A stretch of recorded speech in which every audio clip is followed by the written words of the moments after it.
मैं चंद्रशेखर आजाद आपको वचन देके कहता हूं, अपने बहुजन समाज के सामने जातिवार जनगणना कराइए, उसके आंकड़े सार्वजनिक कराइए। अगर अंतिम पायदान पर रहने वाले जिनको डीएससी के भाई कहा गया है, जो हमारा परिवार है, अगर उनका 1% आरक्षण भी पॉइंट के बराबर भी कमजोर पड़ रहा होगा तो मैं वचन देता हूं कि इससे बड़ी रैली उनके समर्थन में हम लोग करेंगे। मैं फिर आपसे कह रहा हूं, आप याद करो, जब से इस देश में आरक्षण व्यवस्था लागू हुई है, इस आरक्षण को खत्म करने के लिए चाहे वो कांग्रेस पार्टी रही हो या भारतीय जनता पार्टी रही हो या और कोई मनुवादी दल रहा हो, इन्होंने एड़ी चोटी के जोर लगाए। और आज जिन जातियों को गाली दी जा रही है, ये वही जातियां हैं जिन्होंने अपने बच्चे कुर्बान कर दिए लेकिन अपने अधिकारों की रक्षा की, और आज भी इस देश में आरक्षण बचा हुआ है, नौकरियां बची हुई है, हिस्सेदारी बची हुई है, राजनीतिक व्यवस्था कायम है, लोकतांत्रिक व्यवस्था है।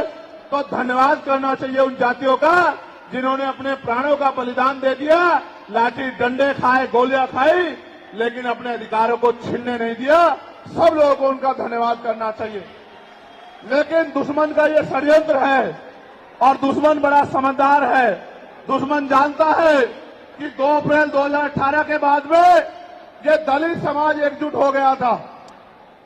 जब दलित समाज एकजुट हुआ तो वो ये सोचने लगे कि इनकी एकता को कैसे तोड़ा जाए।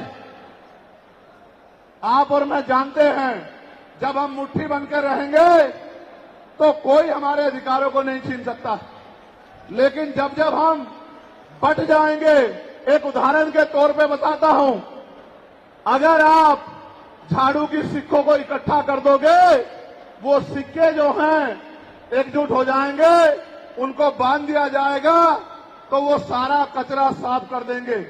लेकिन अगर वो जो सिक्के होते हैं, अगर आपने उनको अलग अलग कर दिया तो वो कचरा साफ नहीं कर पाएंगे, वो खुद कचरा बन जाएंगे, उनकी कोई हैसियत नहीं बनेगी। इसलिए हमारे महापुरुषों ने बहुजन समाज में भाईचारे की बात की। और आप महसूस करो, बाबा साहब अम्बेडकर ने क्या नारा दिया? शिक्षित बनो, संगठित रहो और संघर्ष करो।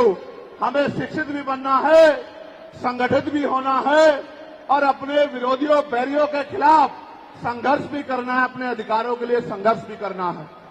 मैं जब देश के बाहर गया तो मैंने देखा कि वो लोग तरक्की कर रहे हैं, उनकी जिंदगी खुशहाल है, उनकी जिंदगी अच्छी बन रही है। लेकिन उनकी जिंदगी तो अच्छी बन रही है, लेकिन 75 साल की आजादी के बाद आज भी भारत में 80% लोग ऐसे हैं जो रोटी कपड़ा मकान से वंचित है, जिनको इज्जत की जिंदगी नहीं मिल रही। तो मैं ये देख रहा था, मुझे बड़ी खुशी हो रही थी, लेकिन जब मैं भारत की तरफ देखता हूं तो बड़ी निराशा हाथ लगती है। फिर ये महसूस करता हूं कि आज जो कुछ हमारे पास है वो हमारे महान पुरुषों की संघर्ष की वजह से है। अगर हमारे महान पुरुष संघर्ष नहीं करते तो जो आज हमें मिला है ये भी हमें किसी कीमत पे नहीं मिलता। आप जानते हैं, हमेशा आरक्षण के खिलाफ चाहे सुप्रीम कोर्ट हो या मनुवादी दल हो, सब लोगों ने आरक्षण को समाप्त करवाने के लिए एड़ी चोटी के जोर लगा दिए। और इसका सबसे बड़ा हमला इस पे कब हुआ? जब 10% ईडब्ल्यूएस लागू हुआ। मुझे माफी चाहते हुए कहना है कि हमारे दलों ने भी हाथ उठा के, जो हमारे पूर्व के दल थे, उनका समर्थन किया, जबकि वो आरक्षण पे सबसे बड़ा हमला था। अगर उसी दिन हम लोगों ने सड़कों पर निकल के अपनी आवाज को उठाया होता तो किसी की मां ने दूध नहीं पिलाया होता कि वो दोबारा आरक्षण पे हमला करने के बारे में सोच लेता। ये भाजपा के लोग जो सत्ता में बैठे हैं, इन्होंने वोट तो आपसे हमसे ली धर्म के नाम पे, भाईचारे के नाम पे, लेकिन सत्ता में आके ये लोग अपने लोगों का काम करने लगे, अपने महापुरुषों की विचारधारा को आगे बढ़ाने लगे और हम लोग रोटी रोटी के लिए मोहताज लोग, जुल्म जाति के शिकार लोग परेशानी की जिंदगी जीने लगे। मैं चाहता हूं कि जो जिंदगी हमारे लोग ऑस्ट्रेलिया में जी रहे हैं, ऑस्ट्रिया में जी रहे हैं, इटली में जी रहे हैं, यूरोप में जी रहे हैं, पूरे अमेरिका में जी रहे हैं, कनाडा में जी रहे हैं, हॉलैंड में जी रहे हैं, नीदरलैंड में जी रहे हैं, ऐसी जिंदगी की व्यवस्था भारत में भी हो। लेकिन ये तभी संभव है जब राजनीतिक शक्ति हमारे पास हो। अगर राजनीतिक शक्ति भाजपा और कांग्रेस के पास रहेगी तो हम लोग इज्जत की जिंदगी इस देश में नहीं जी सकते। इस बात को आप लोग मेरी ध्यान रखना। ये मैं नहीं कह रहा हूं, ये बाबा साहब अम्बेडकर ने कहा, political power is the master की। राजनीतिक सत्ता वो चाबी है जो आपकी सारी परेशानियों का हल कर देगी। और राजनीतिक सत्ता जिनके पास है उनके लोग हजारों हजारों करोड़ रुपए लेके भाग जाते। उनके लोग उनके पूंजीपतियों के लाखों लाखों करोड़ रुपए माफ करते जाते। लेकिन अगर आपका 10,000 रुपए का बिल भी बाकी हो तो 10,000 रुपए का बिल भी अगर आप नहीं दोगे तो मुकदमा लिख के आपको जेल भेजने का काम सरकार कर देगी और आपके घर की कुर्की भी करा देगी। आप किसानों का, मजदूरों का हाल देख लो, आप नौजवानों का हाल देख लो, इस देश में क्या है। तो हमारी सबसे बड़ी मांग ये है, आप समर्थन करके बताना कि आप इस पर सहमत हो या नहीं हो। बताओ, जातिवार जनगणना होनी चाहिए नहीं होनी चाहिए? एक सुर में बताओ, होनी चाहिए नहीं होनी चाहिए? साथ साथ इस देश में जातिवार जनगणना के साथ साथ जितने भी सरकारी संस्थान हैं, चाहे वो जुडिशरी हो जहां से हमारे खिलाफ लगातार फैसले आते हैं, चाहे वो आर्मी हो, चाहे वो और कोई सरकारी संस्था हो, सब लोग सब जगह पे आरक्षण व्यवस्था लागू होनी चाहिए। बताओ, होनी चाहिए नहीं होनी चाहिए? दोनों हाथ उठा के बताओ, होनी चाहिए नहीं होनी चाहिए? बहुत अच्छी बात।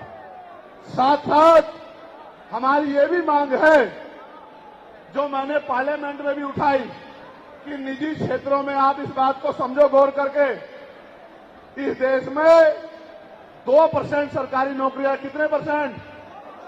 जोर से बताओ। 98% प्राइवेट सेक्टर है। कुछ ऑर्गेनाइज है, कुछ अनऑर्गेनाइज है। आप ये देखो, 2% में तो बंटवारा है, लेकिन 98% पे पुरानी सत्ता वाले लोग और आज की सत्ता वाले लोग सांप की तरह कुंडली मार के बैठे हैं।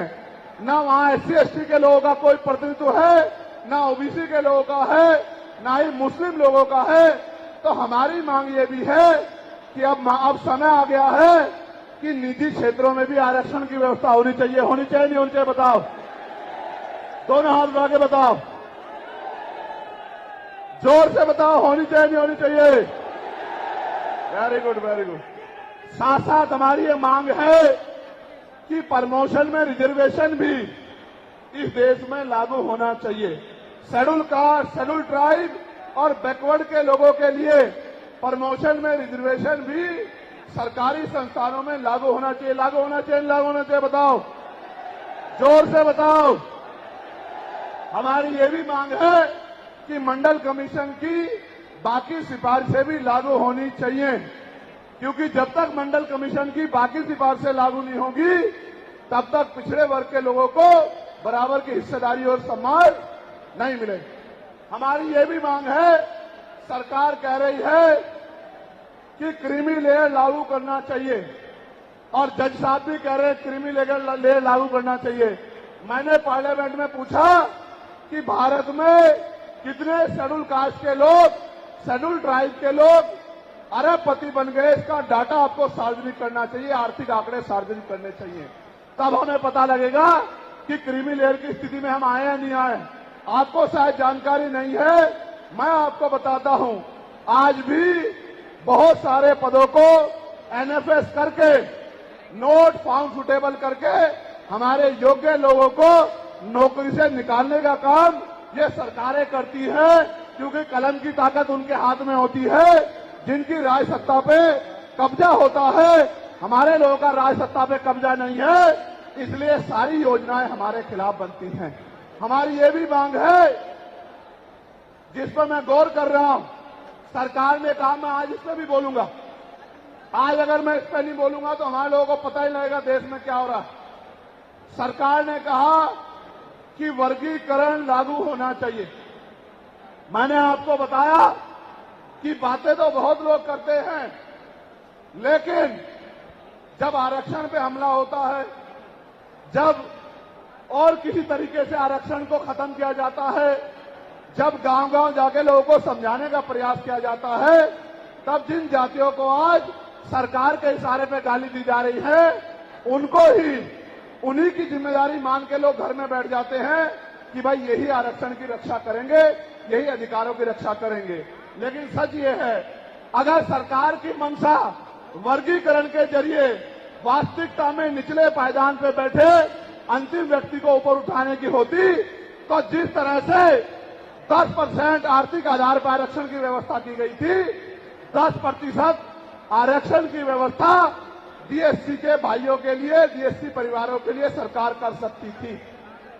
उनका कोई मतलब नहीं बैठता था कि इन्हीं में टुकड़ा डाल दे, क्योंकि सरकार जानती है इनमें बंटवारा हो जाएगा तो इनके खिलाफ आंदोलन आसान हो जाएगा, इनको पता भी नहीं चलेगा कब इनके अधिकार खत्म हो गए। मैं आपसे कहना चाहता हूं, सरकार बताए उनके पास वर्गीकरण की क्या पॉलिसी है, किस आधार पे वो वर्गीकरण करना चाहते हैं, कौन से आंकड़े उनके पास है, कौन से डाटा उनके पास है। मैं सरकार से जानना चाहता हूं, सरकार कमेटियां बना दे और वर्गीकरण किस फॉर्मूले पे करेगी ये भी बता दे।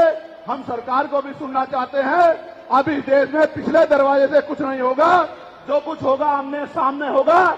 अगर हमारे अधिकारों की बात आएगी तो लड़ाई आमने सामने लड़ी जाएगी। सरकार ये भी बताए क्या वह रोस्टर में बदलाव करेगी, क्या सरकार रोस्टर में बदलाव करेगी, सरकार बताएगी। हमारे लोग तो अभी सही तरह से चीजों को नहीं जानते हैं। मैं ये भी विश्वास दिलाता हूं, स्पेशली डीएससी के भाइयों को कह रहा हूं, मेरी बात को गौर से सुनना। स्पेशली डीएससी के भाइयों को कह रहा हूं, उन जातियों को जो लोग आंदोलन कर रहे हैं, आपको एहसास नहीं है, जब देने की बारी आएगी हम बताएंगे अपने भाइयों को किस तरह से आगे बढ़ाया जाता है, किस तरह से उनकी हिस्सेदारी दी जाती है। अभी तो हम पे देने में कुछ है ही नहीं। मैं आपको विश्वास दिला कहता हूं, डीएससी के जो हमारे भाई हैं, वाल्मीकि समाज के भाई हों, धानुक समाज के भाई हों और बागड़ी समाज के भाई हों और किसी सैसी समाज के भाई हों, मैं चंद्रशेखर आजाद वचन देके कहता हूं बहुजन समाज के सामने, ये हमारी आपसी बातचीत है। आप दुश्मन के इशारों पे काम मत करो, हम लोग बैठ के अपनी लड़ाई को निपटा लेंगे। हम लोग अपने आप बैठ के चर्चा करके आपके साथ बैठ के, अगर कहीं हमें कुछ डर भी है, आप चीजों को नहीं समझ पा रहे हो या हम लोग समझा नहीं पा रहे, अगर आपको अधिकार मिलता है तो बताओ, हमारे किसी व्यक्ति को तकलीफ है क्या, बताओ। अगर हमारे डीएससी के भाइयों को अधिकार मिलता बताओ, हाथ उठा के बताओ, तकलीफ है क्या हमें किसी को। ये इतना बड़ा जन समूह गवाही दे रहा है, अगर डीएससी के भाइयों को कुछ मिलता है तो हमें तकलीफ नहीं है। लेकिन हम इस सरकार की मंशा को जानते हैं, हम इस सरकार को जानते हैं, इनके चरित्र को जानते हैं। ये देना कुछ नहीं चाहती, ये तो इसको अटका के रखना चाहती हैं। आप ये देख लेना, इन्हीं के कुछ लोग पहले सुप्रीम कोर्ट चले जाएंगे। जैसे उदाहरण के तौर पे गौर करो, 69,000 शिक्षक भर्ती में सरकार ने 20,000 पदों पे घोटाला किया। हम लोगों ने आंदोलन किया तो सरकार ने 6,800 नियुक्ति की लिस्ट जारी की। फिर अपने लोगों को हाईकोर्ट भेज के उस पर रोक लगवा दी। फिर हाईकोर्ट पे फिर हमारे लोग लड़े तो उन्होंने कहा दोबारा लिस्ट जारी करो, इनको अधिकार मिलना चाहिए। तो वोट लेने के लिए हमारे लोगों के सामने कहा कि भाई मिलना चाहिए, हम समर्थन करते हैं। लेकिन अपने लोगों को सुप्रीम कोर्ट भेज दिया और सुप्रीम कोर्ट में इनके बैठे जजों ने फिर से उस पर रोक लगा दी। इसलिए हमें इनकी नीयत पे शक होता है। मुझे डर ये भी है, अगर ये अधिकार स्टेट गवर्नमेंट को दे दिए गए तो ये कॉन्स्टिट्यूशन का तो बहुत बड़ा वॉयलेशन होगा ही, 340 का, 341 का, लेकिन ए का। लेकिन सबसे बड़ा खतरा ये है कि कल जो सरकार सत्ता में आएगी वो किसी भी अन्य जाति के लोगों को शेड्यूल कास्ट में उनको शामिल करके आपके पूरे अधिकार को छीन-बीन कर सकती है। अगर ये पावर स्टेट को मिल गई, हमें सरकार की मंशा पे सिर्फ शक है।